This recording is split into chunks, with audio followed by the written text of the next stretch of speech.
नवरात्रि का महत्व तो सभी जानते हैं। हिंदू धर्म में दुर्गा जी की पूजा के लिए खास ये दिन बहुत ही शुभ होते हैं। लेकिन क्या आप जानते हैं देवी दुर्गा का जन्म कब हुआ, इससे जुड़ी मान्यताएं क्या हैं और क्यों कन्या पूजा की जाती है। नवरात्रि यानी 9 दिन जब शक्ति की पूजा की जाती है, जिसे देवी के रूप में मान्यता दी गई है। वो शक्ति जिसे देवताओं के महिला रूपी अवतार में देखा जाता है। दुर्गा के जन्म से लेकर उनके युद्ध में विजय पाने तक शक्ति के अनेक रूपों के बारे में हिंदू शास्त्र बताते हैं। लेकिन क्या आप जानते हैं कि जिस नवरात्रि में हम दुर्गा की पूजा करते हैं, उससे जुड़ी मान्यताएं क्या हैं, क्यों कन्या खिलाई जाती हैं, कैसे देवी का जन्म हुआ और क्यों दुर्गा की सवारी शेर ही है। आज हम इसी पे चर्चा करने वाले हैं। लेकिन उससे पहले आपसे निवेदन है, यदि आप भी माता दुर्गा की पूजा करते हैं, उनमें विश्वास रखते हैं, तो चैनल सब्सक्राइब करें ताकि आने वाले हर वीडियो आप तक सबसे पहले पहुंचे। कैसे हुआ देवी का जन्म। देवी का जन्म सबसे पहले दुर्गा के रूप में ही माना जाता है, जिसे राक्षस महिषासुर का वध करने के लिए जन्म दिया गया था। और यही कारण है कि उन्हें महिषासुर मर्दिनी भी कहा जाता है। पौराणिक कथाओं के अनुसार देवताओं को भगाकर महिषासुर ने स्वर्ग पर कब्जा कर लिया था। तब सभी देवता मिलकर त्रिमूर्ति के पास गए। ब्रह्मा, विष्णु और शिव ने अपने शरीर की ऊर्जा से एक आकृति बनाई और सभी देवताओं ने अपनी शक्तियाँ उस आकृति में डाली। इसलिए दुर्गा को शक्ति भी कहा जाता है। दुर्गा की छवि बेहद सौम्य और आकर्षक भी है और उसके कई हाथ हैं। क्योंकि सभी देवताओं ने मिलकर उन्हें शक्ति दी, इसलिए वो सबसे ताकतवर भगवान मानी जाती हैं। शिव का त्रिशूल मिला, विष्णु का चक्र मिला, ब्रह्मा का कमल, वायु देव से उन्हें नाक मिली, हिमावंत से कपड़े, धनुष और शेर मिला। और ऐसे एक एक कर शक्तियों से वो दुर्गा बन गई और युद्ध के लिए तैयार हो गई। आखिर 9 दिन ही पूजा क्यों की जाती है। जब दुर्गा या देवी ने महिषासुर पर हमला किया और एक एक कर दैत्यों को मारना शुरू किया, तब भैंसे का रूप धारण करने वाले महिषासुर को मारने के लिए उन्हें 9 दिन लगे थे। इसलिए नवरात्रि को 9 दिन माना जाता है।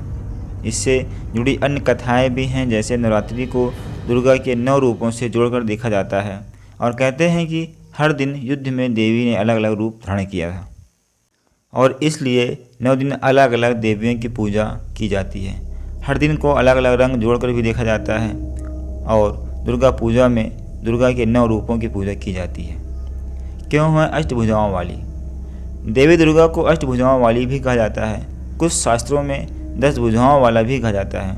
वास्तु शास्त्र में 8 अहम दिशाएं होती हैं, लेकिन कई जगहों पर 10 कोण या दिशाएं की बात की जाती है। इनमें है प्राची यानी कि पूर्व, प्रतीची यानी पश्चिम, उदीची यानी उत्तर, अवाची यानी दक्षिण, ईशान यानी नॉर्थ ईस्ट, अग्निया यानी साउथ ईस्ट, नैऋत्य यानी साउथ वेस्ट, वायु नॉर्थ वेस्ट, ऊर्ध्व आकाश की ओर, अधरस्थ पाताल की ओर।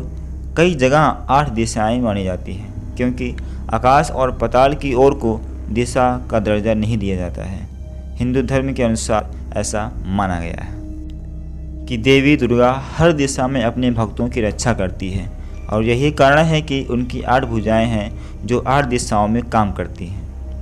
शेर की सवारी ही क्यों। देवी को शेर पर सवार बताया जाता है। दुर्गा का वाहन शेर है और इसे अतुल्य शक्ति से जोड़कर देखा जाता है। ऐसा माना जाता है कि शेर पर सवार होकर दुर्गा माँ दुख और बुराई का अंत करती है। दुर्गा को त्र्यंबके क्यों कहा जाता है। दुर्गा को त्र्यंबके कहा जाता है, यानी 3 आँखों वाली। शिव भी त्रिनेत्र कहलाते हैं, जिनकी 3 आँखें थीं। दुर्गा को शिव का भी आधा रूप माना जाता है, जिसे शक्ति भी कहा जाता है। दुर्गा की 3 आँखें अग्नि, सूर्य और चंद्र का प्रतीक मानी जाती हैं। दुर्गा की पूजा के लिए 108 मंत्रों का जाप क्यों होता है। नवरात्रि को दुर्गा पूजा के नाम से भी जाना जाता है।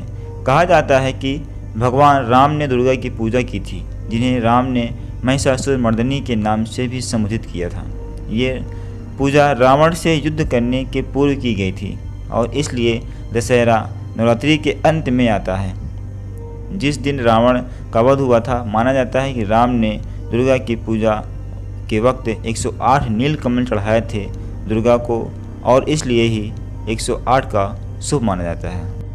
पितृ पक्ष के अंत में नवरात्रि क्यों मनाई जाती है?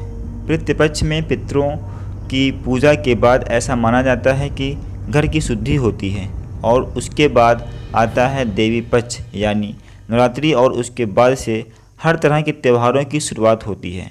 ऐसा माना जाता है कि देवी पक्ष के पहले दिन माँ दुर्गा अपने बच्चों के साथ पृथ्वी की ओर यात्रा करना शुरू करती है।